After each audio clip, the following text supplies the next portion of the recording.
So, is it safe to say that TNA's kind of boned right now? In case you haven't heard, the news broke this past Sunday that Spike TV has decided to not renew their deal with TNA. The deal expires in October, so the company has a bit of some wiggle room, some cushion, in order to find a new home on cable. Now, as of this recording, the two sides are apparently still negotiating, but let's just assume for this purpose that it's not going to happen.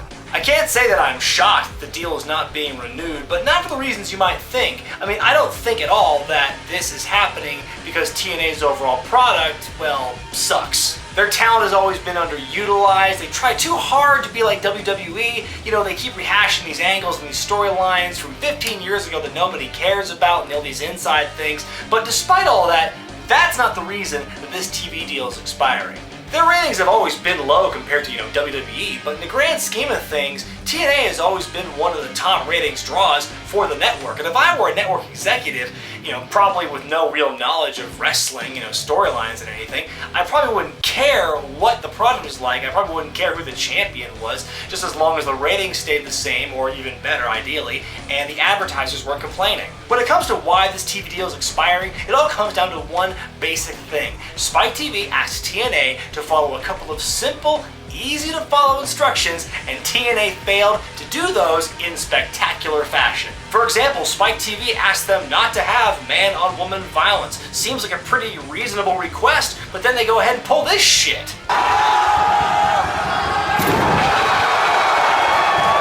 And on top of that, and this is probably the more important point here, Spike TV warned TNA specifically not to have Vince Russo in their employ under any circumstances in any fashion. Yet there's this email that leaks a couple weeks ago that reveals that Vince Russo is in fact part of the creative team. So not only is Vince Russo on the payroll of TNA, but TNA was lying to the network about it all this time. How dumb can the front office of TNA be when the last thing they want to do is make the network mad as their TV deal is expiring? So we can all agree that the horrible decisions in the front office of TNA have led to this moment, whether it be bad booking decisions, bad business practices, or some combination of both. Come October, at the very latest, TNA on Spike will be no more. But before we say that the sky is falling, let's not rule out the fact that TNA might live on past this. So let's look at some of the options here. Let's look at some of the possible scenarios that TNA could have going for them and see how viable each of them are. Option number one, they get back on Spike, or they just find a new TV deal. The question is, should the deal with Spike TV ultimately fall through after negotiations? What's the best fit for TNA? Their ratings are good enough for any cable network. Any cable network would want TNA's ratings as low as you think they are, but what would be the best fit?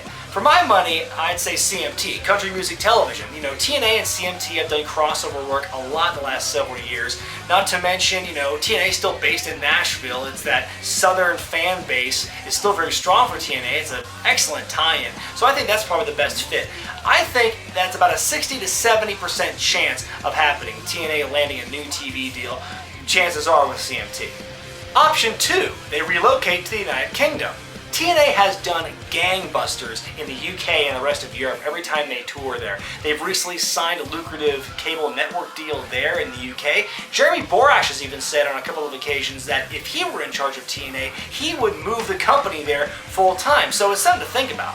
But is it a very realistic choice? I mean, after all, the bulkier talent in TNA are from America. They're not from the UK or Europe. You have to fly them out every time you want to do a show, and that can be very expensive. So what they would have to do is totally just blow up and rebuild and revamp their business model and how they do shows on a regular basis. You'd have to do once a month TV tapings where instead of taping 2 episodes in advance like they do right now, they'd have to tape 1, maybe even 2 months worth of shows in one little quick tour of the UK. And that could severely impact and severely hamper the long-term booking plans of the company. Everyone knows that if you book too far in advance, something happens to your talent in real time that severely screws up the timeline. So we'll have to see what happens with that. And not only that, even if they have a UK TV deal, which is great, at the same time, TNA is an American-owned company, and you can bet the owners want American television representation. So ultimately, I give a UK relocation about a 10 to 15% chance of happening, and that's me being generous. Option 3, TNA becomes web only. I don't think this option has been discussed very much, and I'm not saying this is any more feasible than them just finding a new TV deal on American cable, but I do see a day where a wrestling promotion could become, internet exclusive. I think that the way technology is advancing these days, I think in the next decade or two, television as we know it is going to be phased out in favor of more internet-based formats. WWE has already kind of started slowly moving in this direction with the network and bringing a lot of exclusive internet content to that avenue. So I think TNA would be wise to follow them in that direction. But there's two main problems with that scenario. First of all, there is a lot of demand for online wrestling, but is there a lot of demand for TNA online? That's the trick. I think that'd be a tough sell for advertisers, and they would have to be sustained by ad dollars. It's the only way. Second of all, speaking of the WWE Network, if they're having a hard time getting subscribers, and if they're having a hard time making that seamless, perfect online experience, no website's perfect, and obviously WWE has improved a lot since their launch, but they still have their problems. If the network can't figure it out yet, then imagine the huge mountains that TNA has to climb in that regard. I give a web-only scenario about a 25% chance of happening. Then there's option 4, TNA closing its doors for good. It's a sad thing to think about because whether or not you like TNA as a company, you still hate to see a bunch of talented wrestlers and the TV crew and the people behind the scenes all lose their jobs in one fell swoop, especially due to the incompetence of the front office. TNA still has time to find a TV deal. Maybe they'll sign up with CMT. Maybe they'll reconcile with Spike and everything will be fine and hunky-dory. But remember, the last time a cable company, a cable network, pulled the plug on a wrestling organization, that wrestling organization went out of business. I give this scenario a 50 to 60% chance of actually happening. I think at this point, it's honestly a coin flip as to whether TNA will die or get picked up by a new network. After going behind Spike TV's back in the whole thing with Vince Russo, how many other networks are going to be willing to trust TNA in future business endeavors? TNA has a rich history of not learning from their mistakes. Personally, I don't care that much about the TNA product either way. I read the results, I read the news, but I don't watch the shows, the pay-per-views all that much.